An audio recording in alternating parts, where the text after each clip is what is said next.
Mmh. Bon, bah, bonjour Raphaël, merci beaucoup d'avoir accepté mon invitation. Bonjour à toi, puis merci de m'avoir invité. Plaisir partagé. Du coup, aujourd'hui, j'avais pas mal de questions à te poser par rapport à toi pour commencer et par OK. rapport à tes différents projets et à la chaîne que tu animes. Mais est-ce que tu peux commencer par te présenter succinctement, s'il te plaît? D'accord, très bien. Bonjour, donc moi je m'appelle Raphaël, j'ai 31 ans. Voilà et je tiens le compte Antenne Zoologie. À la base, moi j'ai une formation en biologie. Je fais un master en écologie et gestion de la biodiversité à Toulouse. En faisant ce master, je savais pas trop en fait, ce que j'allais devenir plus tard, si j'allais, passer ma vie, sur le terrain à observer des petits animaux ou autres et en fait, c'est en faisant juste après un service civique et en sensibilisation à l'environnement, vraiment juste à côté de chez moi, à côté de Bordeaux, que je me suis vraiment, décidé à me dire: «Bah, en fait, ce qui me plaît, c'est pas tant d'être celui qui cherche sur le terrain les petites bêtes, mais celui qui va raconter tout ça aux gens». Enfin, ce côté, vulgarisateur, éducateur, animateur, enfin, il y a plein de termes qui définissent ça et donc j'en ai fait mon métier ces dernières années pour différentes structures et c'est ça qui m'a aussi donné l'idée de créer un média pour pouvoir aussi, parler un peu de ce que je veux, quand je veux, sur les sujets de la nature, de la biodiversité et de la protection des espèces. Et alors du coup, tu parles parfois, à travers tes publications et les contenus que tu crées, un petit peu de zoos, de parcs animaliers ou de réserves et j'avais quelques questions là-dessus. Vas-y. On observe que les zoos ont longtemps communiqué sur la sensibilisation. Beaucoup de parcs animaliers en France évoquent aujourd'hui leur rôle autour de la conservation des espèces.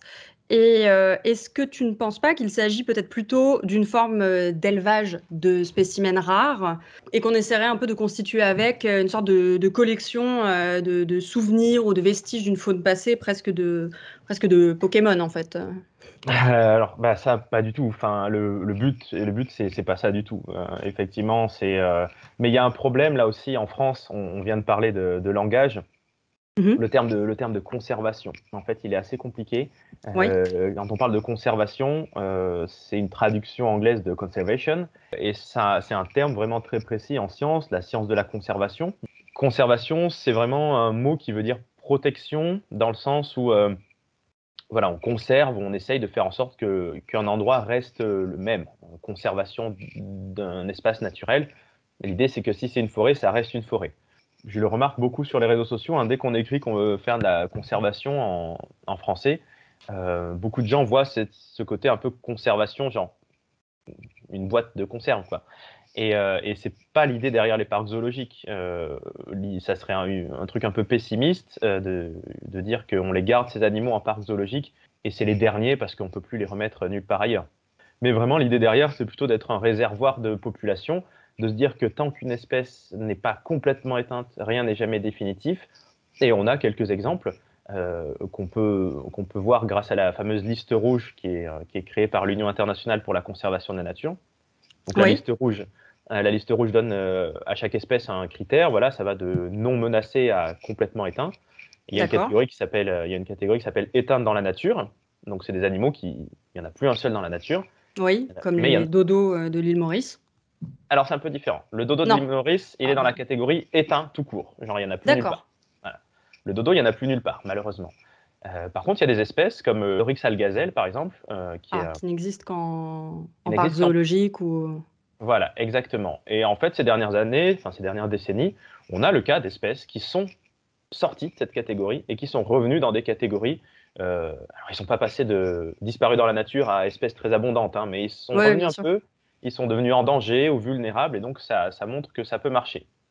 Mais alors, c'est intéressant que tu mentionnes ça puisque moi, j'avais vu en faisant, quelques recherches que, sur le site du zoo de Mulhouse, que justement les cas de réintroduction, réussis sont rares, essentiellement faute de milieu naturel adéquat. Donc je pense qu'il y a certainement des gros soucis de fragmentation de l'habitat.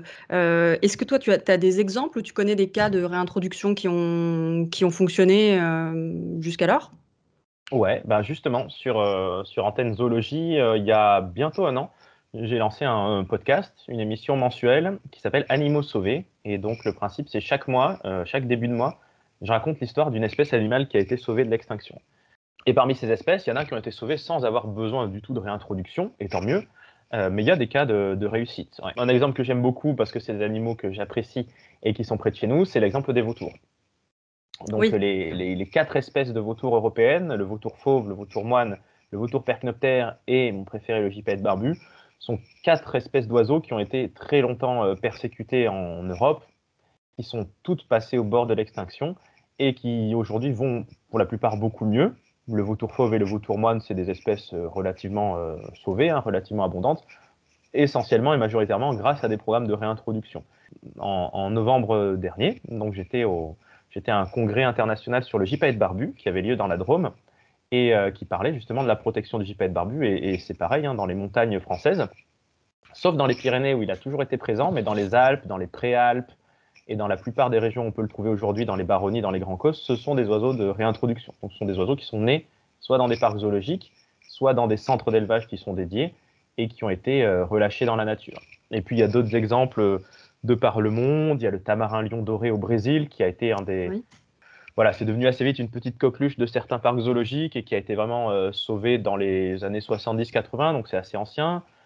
Tout à l'heure, je parlais de l'oryx algazelle, ben, il y a son cousin, l'oryx d'Arabie. Spoiler, c'est le prochain épisode d'Animaux sauvés. Enfin, quand on sera Ah, super. diffusé, peut-être que l'épisode sera déjà sorti. Mais qui est aussi une histoire assez incroyable d'un animal qui a été chassé jusqu'à sa disparition dans la nature. Mais il y avait eu, un peu avant sa disparition, des gens qui avaient décidé d'en capturer quelques-uns pour les protéger un peu de la menace, qui avaient créé un programme d'élevage. Et aujourd'hui, c'est un animal qui est à nouveau relativement bien protégé dans les pays où il vit.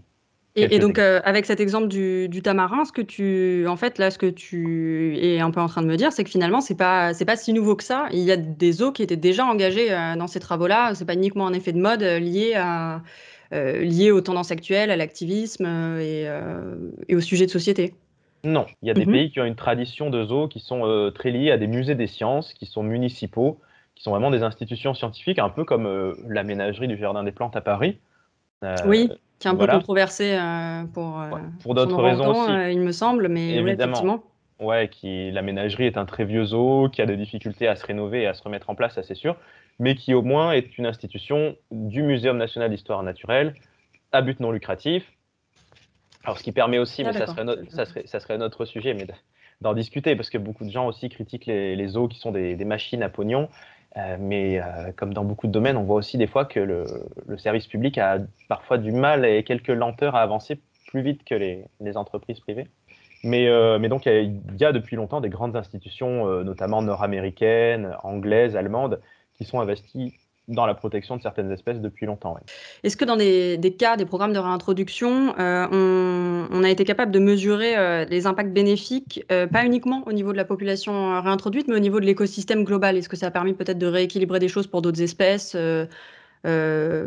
issues de la faune ou de la flore? Ou est-ce qu'on a observé voilà, des impacts qui allaient au-delà de la seule restauration de l'espèce? De toute façon, de plus en plus maintenant, et systématiquement, quand une réintroduction se fait, c'est quelque chose qui émane du terrain. Ça, c'est très important à préciser, parce que c'est vrai que sur le sujet des parcs zoologiques ou des parcs animaliers, on entend de temps en temps voilà, dire qu'on pourrait tous les relâcher, ces animaux, que ça serait possible.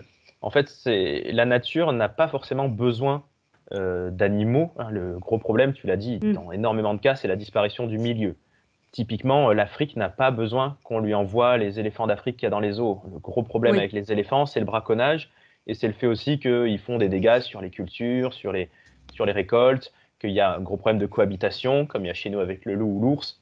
Renvoyer toutes les girafes, tous les éléphants, tous les lions des zoos en Afrique, c'est pas comme ça que ça marche. Souvent, c'est plutôt, Mhm.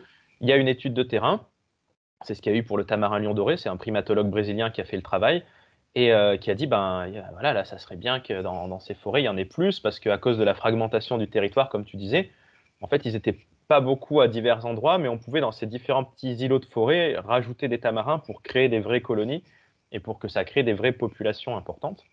Il faut comprendre que la réintroduction, au-delà de rajouter des animaux d'une espèce dans un milieu naturel, il y a aussi, c'est très médiatique en fait. Et Mm. souvent, on peut le dire aussi, des fois des réintroductions sont faites, peut-être autant parce que ça va parler à un public, ça va toucher des gens, ça va faire venir des médias, ça va sensibiliser, que vraiment parce qu'il y a besoin d'avoir un ou deux individus de plus. Et donc ça profite en fait de cette manière-là aussi à tout l'écosystème. quand j'étais au colloque international sur les gypaètes barbus, on a eu une présentation de spécialistes allemands, parce qu'il y a eu des toutes premières réintroductions des gypaètes barbus dans les Alpes allemandes, puisqu'il y a quand même des Alpes au sud de l'Allemagne.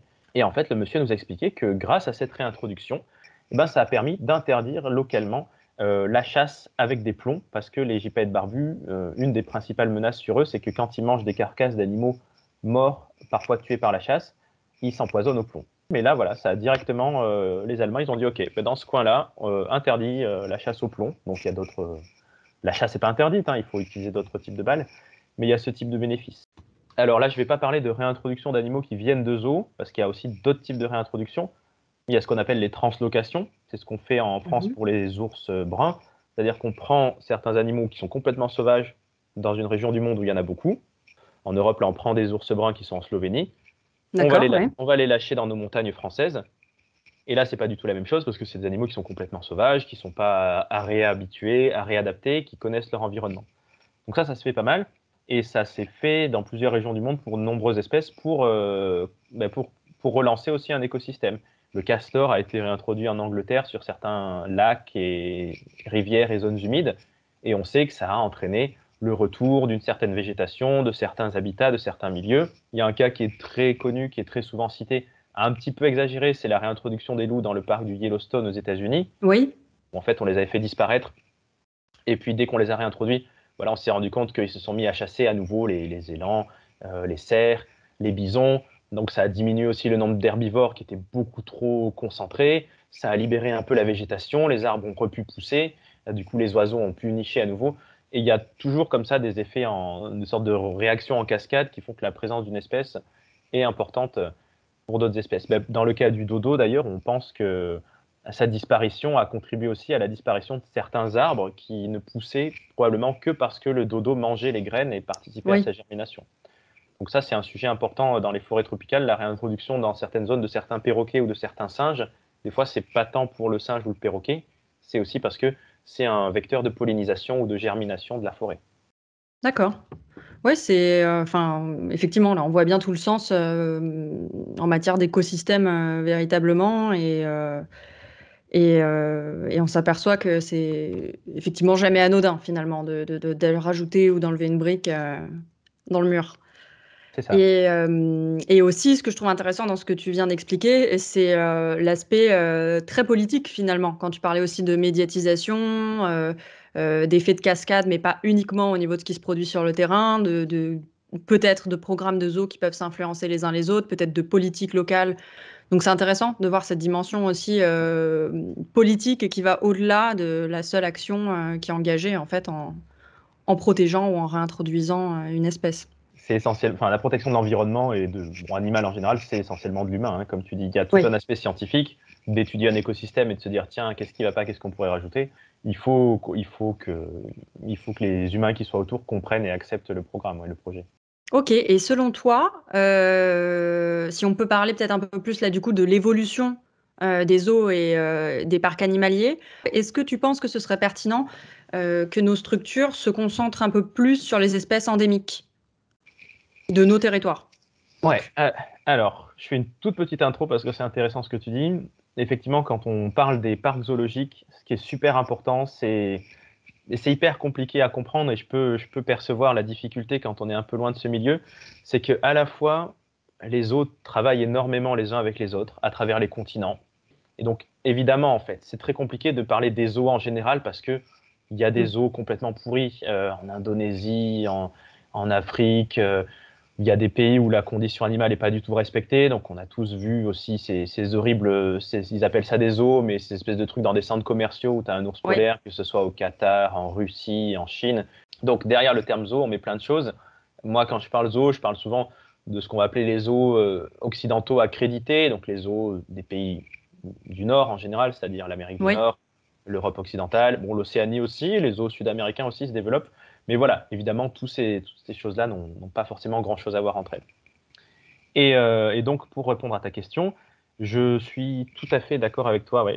Enfin, pour moi, c'est une évolution nécessaire. Enfin, c'est pas une évolution nécessaire, mais c'est une évolution souhaitable que les zoos mettent beaucoup plus en avant la nature locale et que le parc zoologique soit vraiment ancré aussi dans son territoire. Et ça, on a un peu de mal encore en France, je trouve. C'est-à-dire que les zoos nord-américains sont vraiment pas mauvais pour ça. Tu vas dans pas mal de zoos nord-américains, ils aiment beaucoup avoir leur zone locale. C'est-à-dire, tu vas dans un Ouais. zoo au Texas, tu as Texan Zone, et puis tu as des pumas, des ratons laveurs, des crapauds du désert, des trucs comme ça. Et par contre, dans les zoos européens, tu as très souvent une zone nord-américaine avec pareil des pumas, des ours et tout ça, des ratons laveurs, et tu as rarement la zone française ou européenne. Ça commence à se faire petit à petit. Le zoo de Vincennes, quand il a réouvert après de longs travaux, il a toute une partie européenne, notamment un vivarium européen où on voit des salamandres, des tritons, des grenouilles, des tortues, des petits poissons. Je trouve ça vachement chouette. Et on a aussi en France des parcs animaliers très dédiés à la faune européenne. Et souvent, en plus, c'est des établissements de très bonne qualité. Donc, je vais citer le zoo d'Issé de Chizé dans les Deux-Sèvres, le parc animalier de Sainte-Croix en Moselle. Voilà, c'est des grands enclos dans la forêt où on peut voir des bisons, des élans, des loups, des lynx, et puis aussi des espèces qu'on connaît moins, qu'on côtoie moins. Ça peut être des petites espèces de reptiles ou d'amphibiens. Donc ça, je pense qu'il y a vraiment un besoin de valoriser la nature locale, mais ça passe pas forcément par le fait d'avoir les animaux en enclos. Ça peut être, comme le font certains parcs animaliers, de venir refuger LPO et montrer les nichoirs à oiseaux, à chauves-souris. Voilà, un petit panneau qui dit maintenant ici on coupe plus le lierre, ici on laisse les fleurs, ici on a un hôtel à insectes. Et ça, je pense que les zoos ont beaucoup à gagner à valoriser aussi le fait d'être un endroit vraiment bien intégré dans l'environnement et pas d'être effectivement un parc d'attractions avec des grosses attractions qui ont été faites avec du béton, de l'acier, des vitres, etc. Oui. Après tu as un débat. Hein. Moi, j'aime beaucoup aussi certains parcs animaliers qui mettent en valeur aussi la petite faune. Moi, je trouve ça super intéressant de montrer des animaux qu'on voit pas trop, comme je disais, des salamandres, des tritons, des grenouilles. Mais d'autres personnes vont te dire que ça, si on veut les voir, ça sert à rien. Il vaut mieux aller en forêt et c'est pas aux zoos de présenter ça. Mais Ce qui est c'est un pourtant assez sujet. rare, hein. C'est rare, qui plus est, pour les citadins de connaître cette petite faune et on s'imagine pas forcément qu'il y ait des espèces qui enfin, qui nous sembleraient presque exotiques finalement, plus colorées ou qui sortent en tout cas de notre imaginaire collectif de ce à quoi ressemble la faune locale. Parce que je pense qu'il y a ce problème-là peut-être aussi. Je pense qu'il y a cet attrait aussi pour l'exotisme qui joue, le côté où un puma c'est hyper impressionnant. Mais c'est vrai que c'est dommage, on a oublié qu'à l'origine, on avait quand même un félin qui était super cool, à savoir le lynx, quoi. J'ai découvert que le lynx était une espèce endémique super tard. Pour moi, c'était un animal qui me paraissait exotique. Et je suis pas sûre d'être la seule. Et ça prouve peut-être aussi qu'on a clairement matière sur notre territoire, à la fois en servant des causes écologiques et de biodiversité, à la fois en faisant de la pédagogie d'exposer entre guillemets ce type d'animal tout en le respectant et en favorisant son développement ou à défaut éviter son extinction quoi. Ah, moi, je suis tout à fait d'accord et je pense qu'on a énormément à gagner à valoriser l'émerveillement pour la nature locale. Et c'est vrai qu'on a un peu de difficulté à ce niveau-là. Je pense qu'on a plein de choses à raconter avec la faune locale française, ce qui n'empêche pas de garder d'autres espèces du monde entier. Mais tu pourrais avoir, comme tu dis, les lynx, faire une petite mare où tu expliques un peu les amphibiens et les zones humides, éventuellement une volière avec des vautours pour participer à la réintroduction. Et il y a moyen de faire. Donc, je pense qu'il y a une petite marge de progression. Si jamais il y a des gens qui travaillent dans les principaux grands zoos français et on connaît leur nom, c'est vrai que la plupart n'ont pas encore, à part le zoo de Vincennes, créé une vraie zone Europe, faune française et qui a quand même, comme tu dis, cet attrait de l'exotisme. Mais je pense que c'est très important quand même dans notre époque de devancer un peu aussi les avances du public. Et ça, c'est peut-être une Oui, grande question pour le monde des zoos, c'est que quand tu construis, mettons, un tout nouvel enclos, un tout nouvel espace en 2021, ton nouvel espace, il va rester, hein, tu vas pas le refaire l'année d'après. Donc, peut-être penser à ça. Est-ce qu'il plaira encore dans 10 ans ou est-ce que dans 10 ans, les gens, ils n'auront pas autre chose à attendre? Et ça, c'est devancer, en fait, les attentes du public, c'est très important parce que c'est au parc animalier aussi, et je dis à nous parce que c'est aussi au musée des sciences et aux éducateurs, d'intéresser les gens vers ça. Et moi, il n'y a rien qui m'énerve plus que ceux qui disent non, mais de toute façon, que ce soit dans un musée ou dans un zoo, je l'ai entendu, hein, de toute façon, les visiteurs s'en foutent, donc il faut leur montrer des lions et des girafes et on va pas, le reste, ça va pas les intéresser. Mais si on n'est pas là pour leur dire, mais regardez, ça, ce petit truc, et on a des trucs incroyables, des insectes, des mille pattes, des petits oiseaux, des poissons, si on n'incite pas à l'émerveillement, comme tu l'as cité pour toi pour le lynx, si on n'explique pas aux gens, ne serait-ce que ça existe, bah forcément ils ne le sauront jamais, ils ne le devineront pas tout seuls. Donc ça me semble important. Ouais. Ah oui, bien sûr, bien sûr. Oui, ça me fait penser à une autre espèce, moi, qui m'a beaucoup marqué et pour laquelle, pour le coup, il y a des petits écriteaux en bord de Seine, sont les anguilles, qui sont c'est une espèce absolument impressionnante.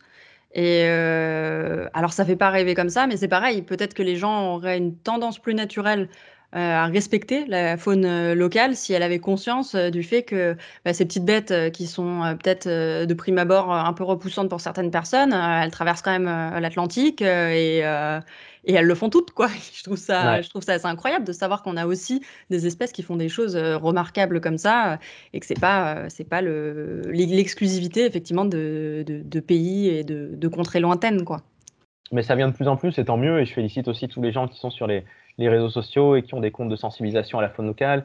Grâce à Instagram, il y a beaucoup de photographes animaliers. Alors, Oui, c'est vrai. pareil, il y a un léger biais, on voit plus souvent des photos d'un joli blaireau ou d'un renard que d'un mille-pattes, mais il y a quand même cette volonté d'inciter les gens à aller se balader, à aller regarder autour d'eux, et ça, je pense que c'est important. Ouais. Il y a beaucoup de choses très intéressantes de dites. J'ai appris pas mal de choses et je trouve ça Super. intéressant aussi et très chouette de pouvoir parler des zoos. Alors moi, je suis pas particulièrement pro zoo, mais je trouve ça intéressant d'être capable d'en parler de façon peut-être un peu plus posée et sans nécessairement les attaquer et les accuser directement et d'aller un peu plus en profondeur. Donc pour ça, je te remercie vraiment de nous avoir partagé ton expérience et ton expertise sur la question. Est-ce que pour finir, tu aurais quelques zoos, parcs animaliers alors tout à l'heure, tu as évoqué Sainte-Croix et les Deux-Sèvres, je crois, Ouais. à recommander. Mhm. Donc je vais te demander peut-être plutôt quelques médias peut-être de vulgarisation ou en tout cas en lien avec les animaux et la cause animale qui toi, te plaisent bien. Donc en parc animalier, ouais, j'ai cité, comme tu disais, Sainte-Croix, le zoo de Chizé dans les Deux-Sèvres. Bon, je peux en rajouter quelques-uns. Il y a le bioparc de Douai-la-Fontaine en Anjou qui est vraiment une des références et là, on va dire référence mondiale. Hein. Il ne faut pas avoir peur. On a en France, je pense, un des établissements les plus engagés qui a été les plus pionniers dans la protection de la biodiversité. Donc n'hésitons pas à les mettre en avant. Non, il y en a plein hein, aujourd'hui qui Oui. ont vraiment pris ce pari, des fois à toute petite échelle, et puis d'autres beaucoup plus grands. Il y a la réserve zoologique de Calviac en Dordogne, voilà, il y a le parc de Cerzat en Normandie, et puis après, bon, il y en a, je vais pas trop en citer parce que si je me mets à en oublier un ou deux seuls, ça sera dommage pour eux, Oui, oui, mais oui. il y a quand même des bons parcs en France. Et dans les médias, j'en suis beaucoup, c'est pareil, j'ai pas envie d'en citer parce que Oui. j'ai pas envie d'en oublier. Mais il y a ma camarade Anne Sowat, donc Anne-Sophie Deville, Mhm. que j'invite à suivre surtout sur Instagram. Il y a Marie Wild aussi, qui m'a pas mal inspiré pour lancer moi-même une chaîne YouTube. Et après, dans les photographes animaliers, bien sûr, il y a Fab Wild Pics. Donc, il y a pas mal de médias. Après, si vous voulez avoir des sujets sur les zoos, moi, je recommande The Zoo Scientist. Donc, c'est en Oui. anglais. Mais en fait, c'est un compte qui compile justement beaucoup d'études scientifiques qui sont faites dans les zoos. Et ça va à la fois de programmes de réintroduction à des choses sur le bien-être animal. Et parce qu'il y a aussi toute une partie qu'on n'a pas eu le temps d'évoquer là, mais il y a énormément aujourd'hui de coopération internationale entre les zoos pour ça, des études, des Oui. éthologues, des vétérinaires. On progresse sans cesse, on sait que ce qu'on donnait à manger aux lémuriens, par exemple, il y a 20 ans, on ne le donne plus forcément aujourd'hui, on donne moins de sucre, on donne moins de fruits. Pour les carnivores, pareil, on change. Et je reprends ce que tu as dit, tu n'es pas forcément proso, effectivement. Et moi, je me qualifierais jamais ni de proso, ni d'antizo, même si bien sûr, je connais bien le monde des zoos, donc j'aurais plutôt tendance à les défendre. 1, 2, 1, 2, est-ce que tu m'entends? Parfait. Oui, je t'ai Ok, retrouvé. très bien. Super. J'ai changé de micro. Donc tu veux que je reprenne ce que je disais? À quel niveau? Oui, alors où est-ce qu'on en était? Non, bah, tu disais qu'il y avait des eaux que tu trouvais détestables et que tu aurais plaisir à voir fermées et que finalement, bah, c'est un petit peu comme tout, quoi. On peut pas nécessairement généraliser, on peut pas tous les amalgamer. On voit un peu de tout et certains jouent un vrai rôle dans la protection de la nature et font bien le taf, concrètement. C'est ça, moi c'est ma vision des choses pour le connaître en interne, mais c'est pareil pour tout et les eaux sont un peu dans le feu des médias bien sûr, mais il y a vraiment aussi énormément de contacts dont on n'a pas forcément notion entre les deux. En fait, c'est deux milieux qui sont très collés la protection dans la nature et la protection grâce au parc zoologique. Typiquement, le colloque sur les gypaètes où je suis allé, il y avait le parc naturel des Pyrénées, des Alpes ou autres. Il y avait certains spécialistes qui travaillent dans des zoos français pour élever les gypaètes. Donc tout le monde parle, tout le monde se connaît, tout le monde se côtoie. Et ça crée en fait un truc positif. Et parfois, une étude qui est faite dans un zoo, par exemple, les zoos, ça a certains avantages. Le fait qu'on ait les animaux vraiment très près à disposition, on peut faire des tests vétérinaires, on peut faire des tests pour apprendre à capturer l'animal pour l'amener chez le veto. Ben, tu vois, comment tu captures un vautour pour l'amener chez le veto, ça peut servir dans la nature si tu trouves des vautours blessés. Et ça participe à enrichir les connaissances globales sur les espèces.